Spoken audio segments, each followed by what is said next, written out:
Good morning, ladies and gentlemen. We are so privileged to have Professor Weakley from the United States.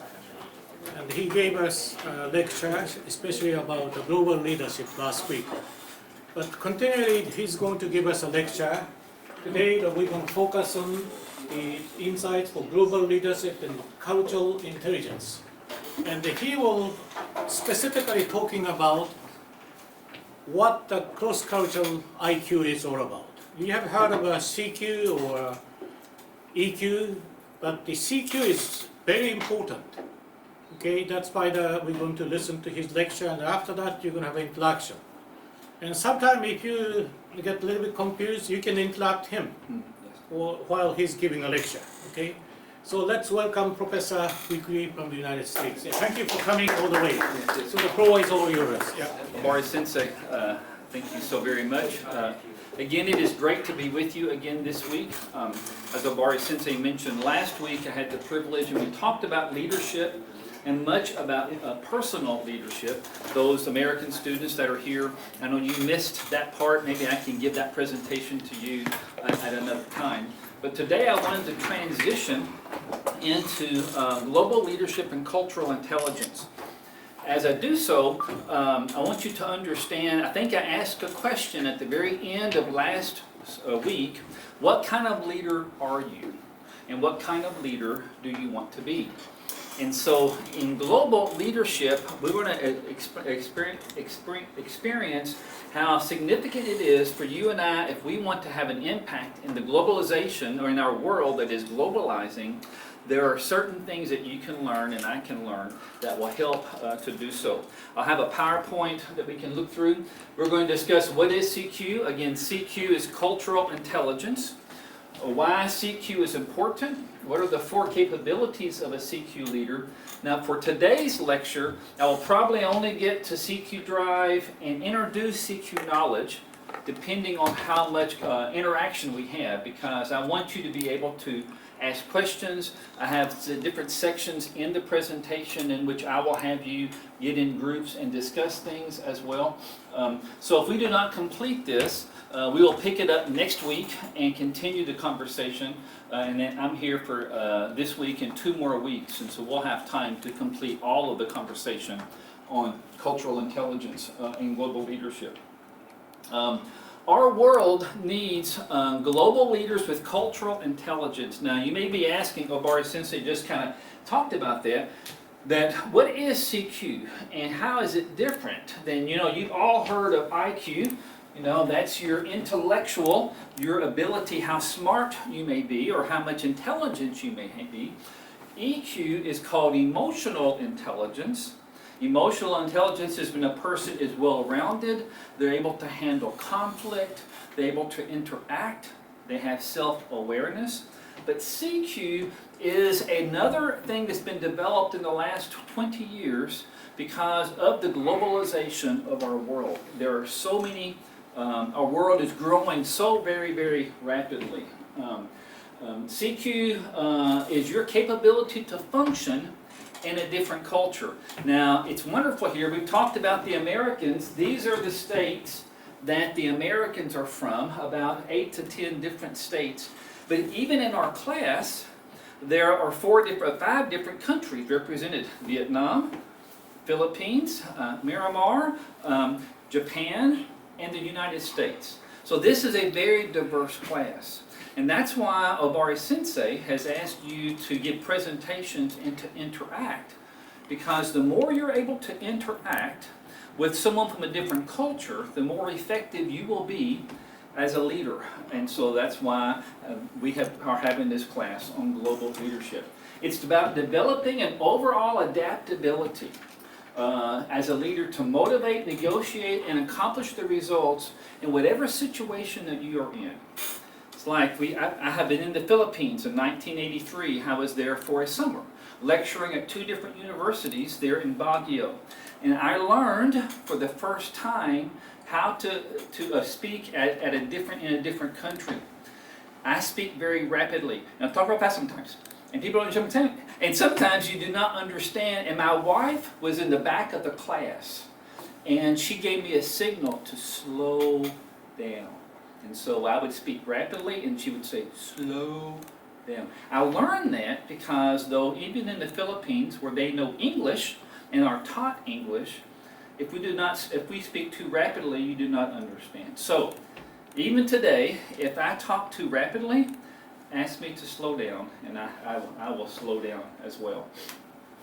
Well, why and the what of culture is very important. It's the beliefs, the values, the customs, the attitudes that make one group unique, or at least distinguishes it from another culture. Now, Vietnam and the Philippines, Japan, Myanmar, we're all Asian, but we're very different. And so why are we different? You know, in the Philippines, they have a delicacy to eat called balut. And balut is a duck with a duck egg with a duck inside.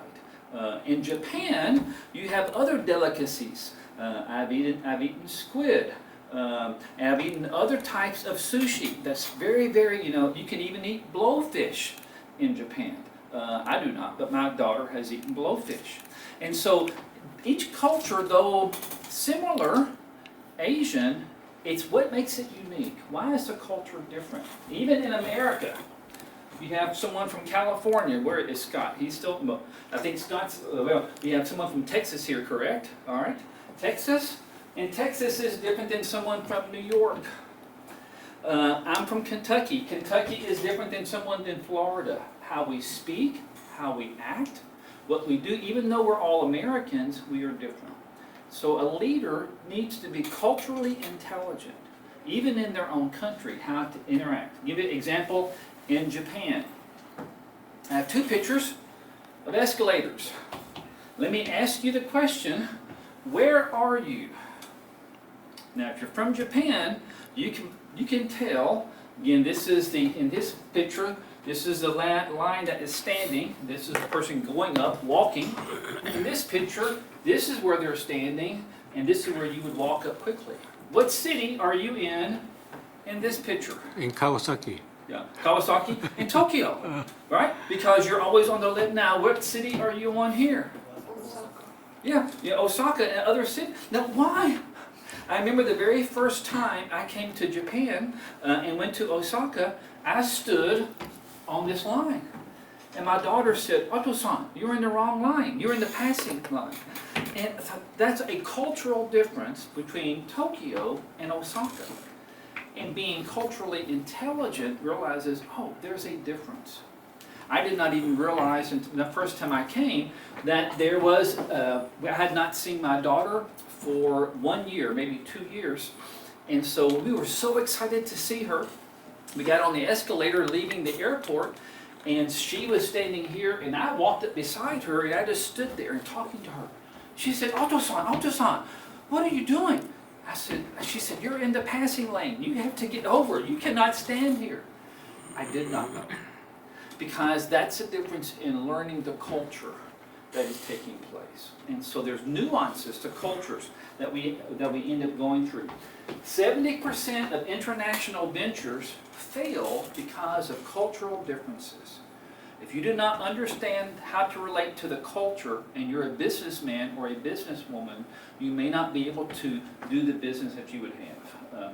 But with CQ, we can engage in our rapidly shrinking world in an underlying sense of mutual respect and dignity with people everywhere, and better accomplish our personal and our corporate and organizational objectives and goals. See, you're at GlobeBiz University, professional university. The name tells you what the objective of this university is to be a university that has a global impact. I'd like to introduce the Americans. Our president is standing. He's joined us in the back with another professor here for this lecture. And their vision for the university is that they would have a global impact because of the students. And that's why, even in the name, how significant it is. If you have CQ, cultural intelligence, you'll be much more effective in being a global leader. 90% of leading executives from 68 different countries identify cross-cultural leadership as a top management, challenge for the next generation. And as this next generation or next century takes place, the more you are able to lead cross-culturally, the more impact you will have in other parts. Now, a couple things about the world. The world is changing. In 1960, there were 3 billion. Currently, there's a little over 8 billion, but in about 2050, they're expected to have almost 10 billion people. The U.S. population as well has grown from 179 million to 330 million and is expected to increase. Now, look at Japan. Japan in 1960 had 92 million, currently has about 125 to 126 million, but look what the projection in Japan is in 2050. This is significant because you're going to, for Japan to be effective and to continue to have a world impact, it needs to have people from other countries and bring in individuals that have cultural intelligence, both to be able to relate to those from Japan, but also to relate to other countries that take place as well. China, as well, is expected to decline in population. South Korea is expected to decline in a very large way in population as well. The former Prime Minister of Abe in Japan in 2013 said this: "The future of Japan's economic growth depends on us having the willpower and the courage to sail without hesitation onto the rough seas of global competition." Now what I want to do is to communicate 4, I guess you could say, capabilities of a CQ leader.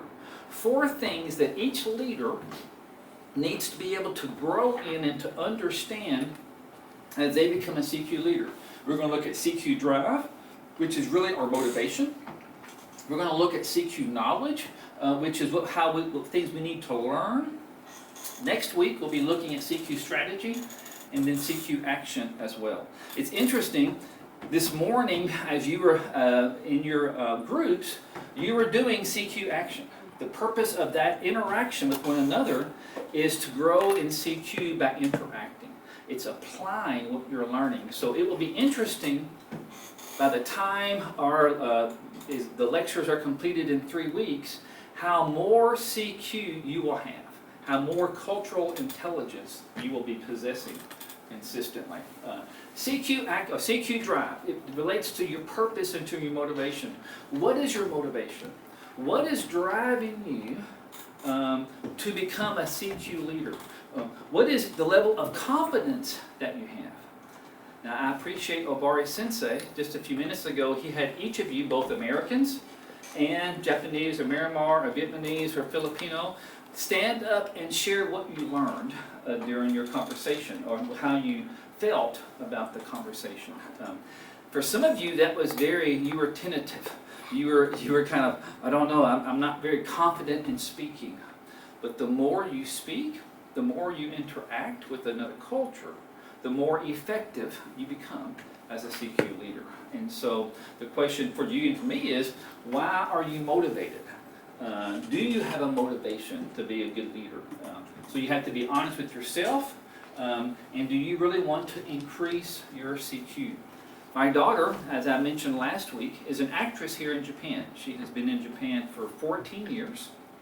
And when she came to Japan, she actually came to Japan much like these Americans on a summer trip. And she went to different universities and met many different students, and she wanted to come back.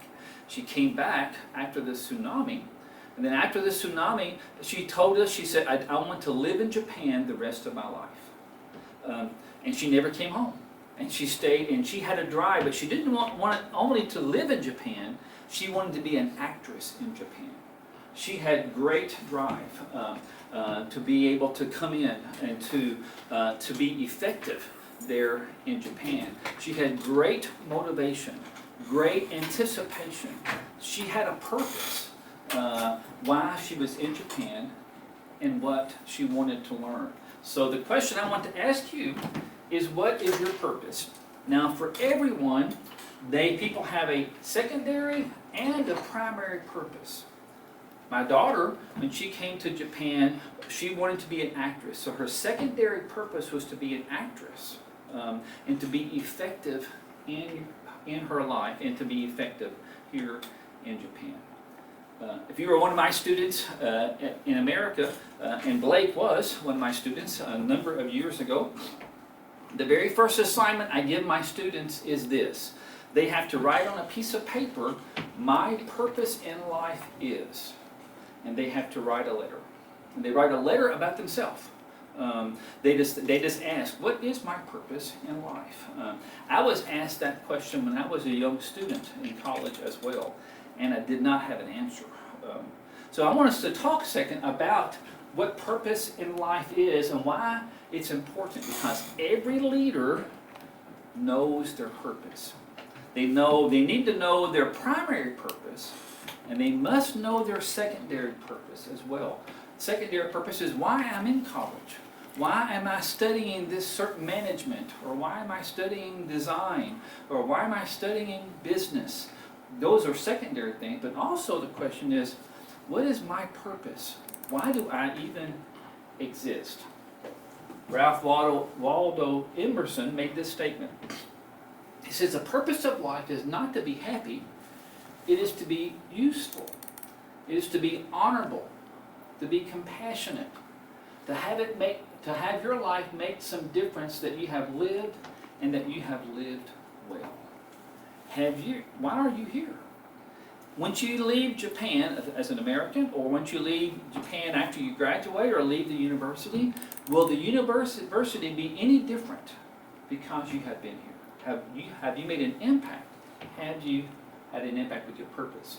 Last week I quoted this Mark Twain's quote, which I think is very significant. The two most important days in your life are the day you are born and the day you find out why. Now, the day you find out why is your purpose. But the day you are born is for you to understand, I'm unique. I am significant. You know, last week I had you hold up your finger and look at your fingerprint. Each of you have a different fingerprint, and there's no one else in all of the world, of the 8.02 billion people, that has your fingerprint. You have been created by a loving God for a purpose, and you exist for a reason. And so the question for you, and the question for me is, what is that purpose? Rick Warren is a speaker in actually from California, and he wrote a book called The Purpose-Driven Life. And in The Purpose-Driven Life, he talked about 5 things that knowing your purpose does for you. It's one of the best-selling books of all hardback books of all time. There is actually a church here in town that has translated it into Japanese. But knowing your purpose does 5 things for you. First, it gives you meaning. If I was to ask you the question, why did you get up this morning? Could you tell me why? And that's what your purpose does. Well, I got up because I had to go to class. Well, is there more than that? So first of all, it gives you meaning. Secondly, it simplifies your life. When you know your purpose, you know what to say yes to and what to say no to. But if you don't know your purpose, then you're thinking, I don't know. Do I do this or do I do this? And so it simplifies and it tells you what to say yes and what to say no. Number 3, it focuses your life. Much like a laser beam, I think that's, yeah. That a laser beam is focused light. And so once you know where you're going, it focuses, you say, I'm going to go in this direction, and I'm going to be very, very, very specific. That's why you choose a major in college. That's why you study certain things, so you understand exactly why you're doing it. It focuses your life. Number 4, it provides motivation for your life. It gives you a sense of motivation. Oh, I'm excited to get up this morning. This morning, actually, I went to bed last night and I'm thinking, oh, tomorrow morning I get to go to lecture at GPU. And I had a sense of excitement, a sense of desire to be able to come. And number 5, it prepares you for the future. Just a minute ago, I talked about the quote by Mark Twain, that the 2 most important days in your life, the day that you're born and the day that you found out why. Well, preparing you for the future, since we have a God that has created us, What that means is we can have a relationship with Him. When we have a relationship with Him, we can understand it can even last for eternity. Now, I want to give you 8 views of meaning and purpose in life. And I want to explain these, and then I'm going to give you the chance to interact in your groups that would help to define meaning. Some of you have never thought about your meaning and purpose. Let me read this to you. As I mentioned, in my class in America, the very first assignment, my students have to write their purpose. And this is a student that wrote in September the 3rd in 2010. This is what he wrote, and he had never been asked about purpose in life or meaning. It says, my purpose is that there's no real purpose for me. Like all animals, we just eat and drink, and then we pass on our knowledge to the next generation. Why are we here, you ask? What could be my answer? Simply just because. People will figure out their purpose on their own time, but as for me, I'm here just because.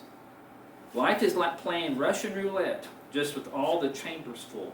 I live my life with the knowledge that my purpose may never be shown, and until then, I will be confused.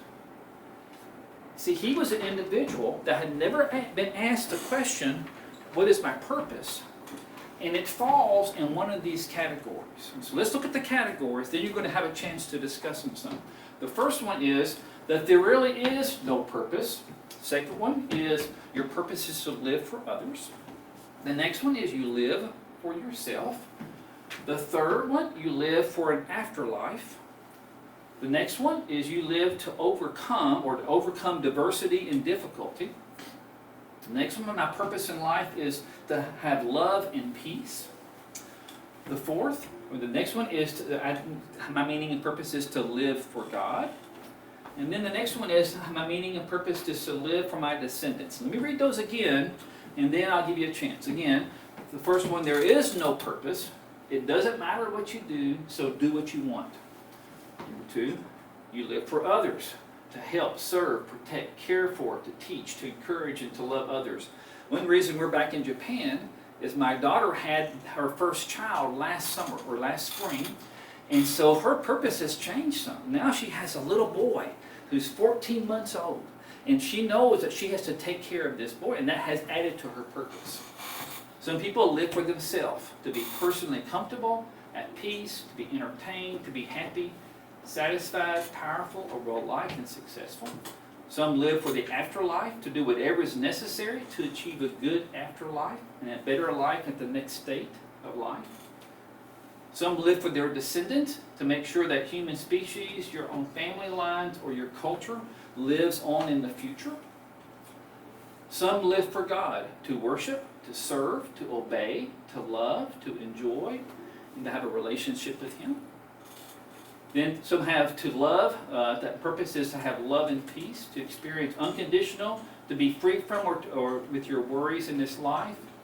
And the last one is to overcome your emotional wounds, bad habits, addictions, etc. Now there are more than just these 8, but these are 8 I want you to think about. So we'll go back to this screen here. Sit in your groups with either groups of 1 or 2, and you might want to join one of the groups over here. But that way you can because the Faith, you're going to have that group. That way you'll be with the American on this side over here. Okay. Could you come? And just answer that question. Which view best describes your perspective? We'll let the GPU students go first, and then the Americans jump in as well. Okay, so you'll share, and you can discuss and interact on that. We'll do this for just a few minutes, and then we'll get back into the next section. So these 8 things, what does it look like? May I ask one Yes, quick please. question then? We can overlap, right? Sometimes we can choose 2 or 3 Yes. purposes, yeah. Yes, yeah. You may have more than just one of these, okay? Especially when it comes for living for others, because that's other people. So you may have one that describes it, or more than one that describes those 2. So this, our sensei, take how much time? Maybe 5 minutes or so? Maybe 5 minutes or so to discuss that, and then we will continue. Yeah, all right. So let's have a 5 minutes discussion here. Talk to your partner here.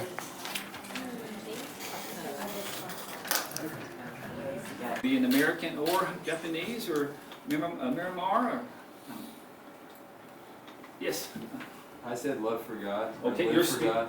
Okay. Because I think that makes everything else go hand in hand. Okay. Because then you're going to be able to focus on the love. Then you're going to be able to live for others. Because Okay. when you live for something that's bigger than you, you're going to want to share that with everyone around.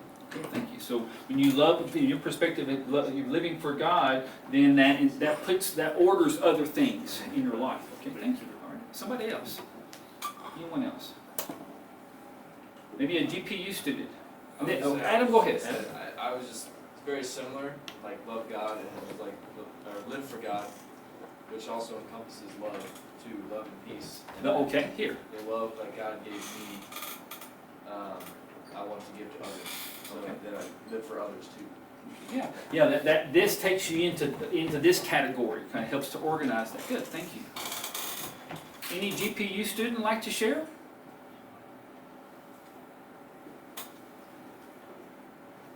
Anybody? Don't be shy.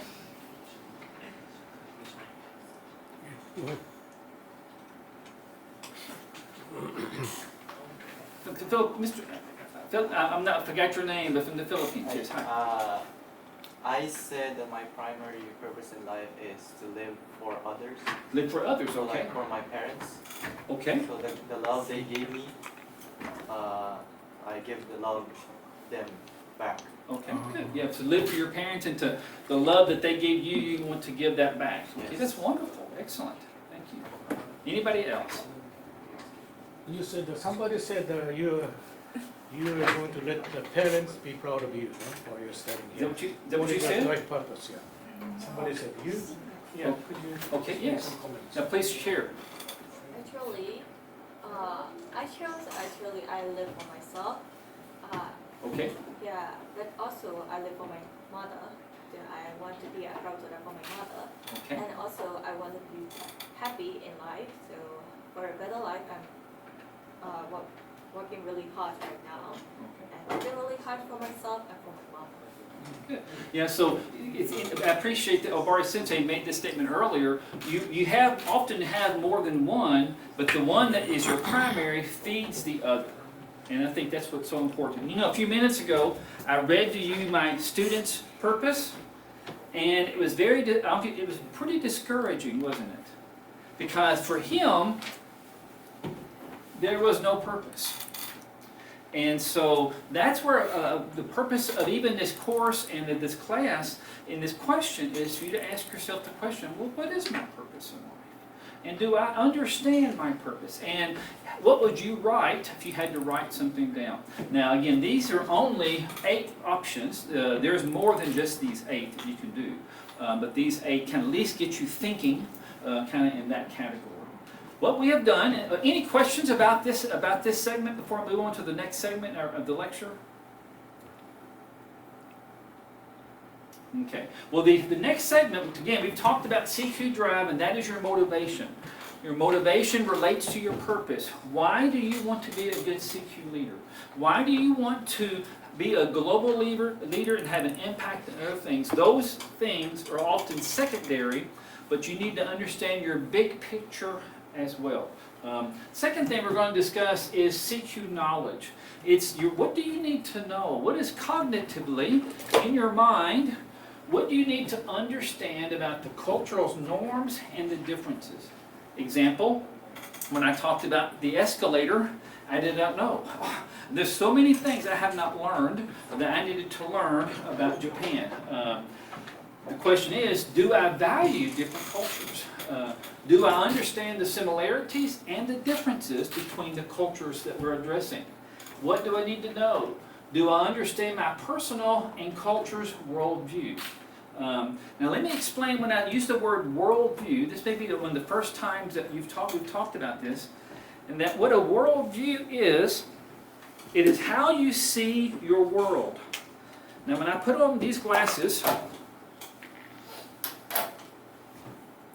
everything changes. I mean, it's darker in the room. I see you a little bit differently. You know, if I go outside, my eyes are looking a little bit differently. And the reason that is true is because I have a lens. And if I switch and put these on, they'd be different. If my put on glasses that had pink in them or orange or a different color, it would change the lens. That really is how you look at your life or look at the world. It is the lens, it is the way you see the world. And the issue is, everybody has a concept and has a worldview in how they see their world. This is called the cultural iceberg. It was developed in the 70s, if I'm not mistaken. And we start to say there's some things that are easy to see. You know, language. When you hear a person speak a different language, you know you're from a different culture. You know, when you have certain food, when you eat with chopsticks, you know you're probably in Japan or in China with a different culture. Or the holidays, or etc. But there are many things below this iceberg line that are hard to see. And as you are becoming a global leader and have cultural intelligence, you start to think, oh, this is why they act a certain way. For instance, a person's work ethic, how hard they work. You know, how that's one thing in Japan I have learned is people are very responsible and they work very hard and many, many long hours. Rules of conduct, like I might see them on the escalator, it's up here, but why are they on the escalator? Why did they choose different lines?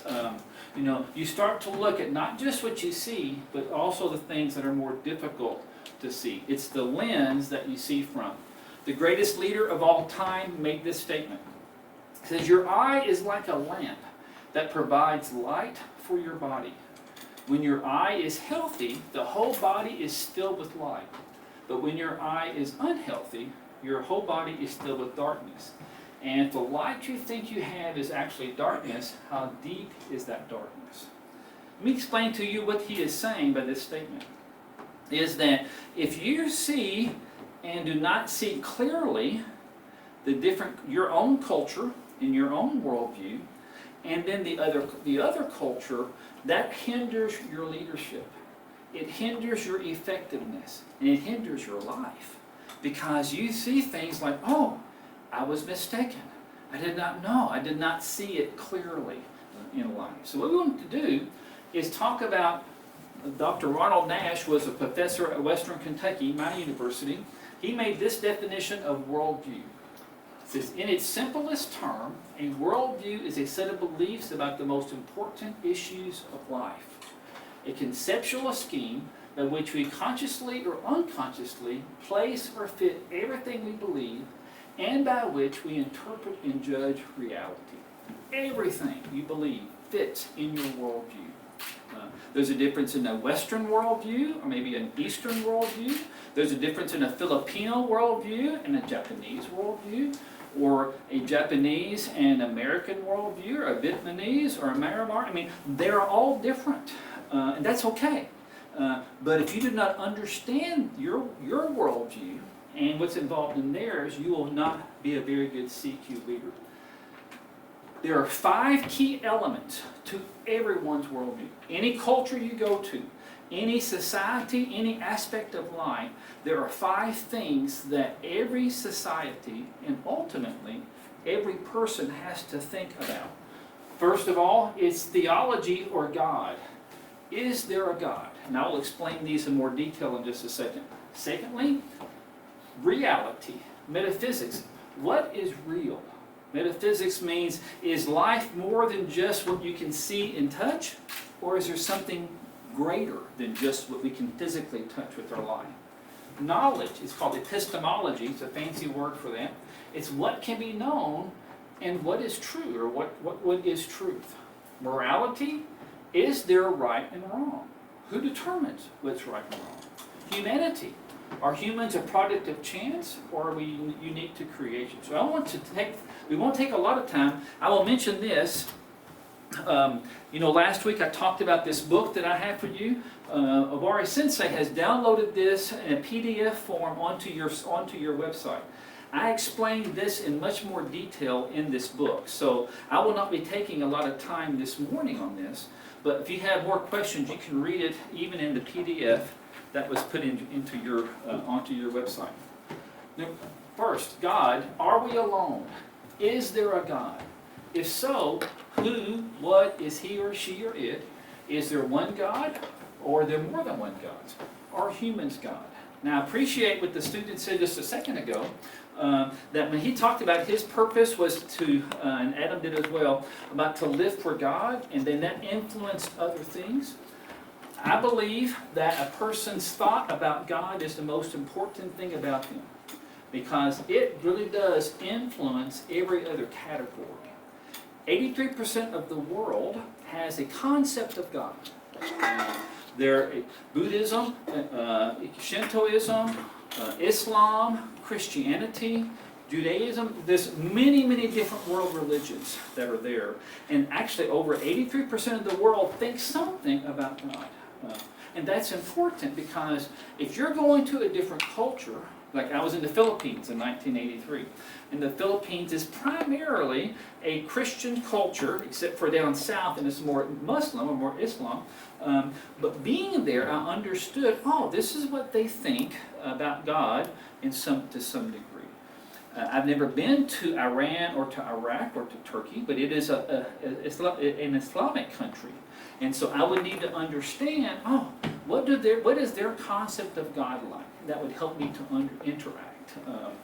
I might go to another country that may be atheistic, and that would be important to me to know. So, first of all, your view of God. Secondly, is your view of reality. What is real? Is it only what we can see and feel and taste and smell and examine? The physical? Or is it and/or metaphysical? Is it just those things? How much more time? 5 minutes? Okay, almost done. And so what we need to do is we will come back to these, okay? Again, we looked at these 5. I'll stop there for the explanation. But then what we'll do next week when we discuss this, we'll come back on these, and then I'll give you an option or some opportunity to interact with one another on, well, what is my perspective on these things? So you can learn and we can learn from one another as well. Again, this has been part of CQ Knowledge. We've talked about CQ Drive, and we'll finish this and then talk about CQ Strategy next week. Thank you for your attention today. We're getting ready to go to have a party and interact together. So, Obara Sensei, I will turn it over to you.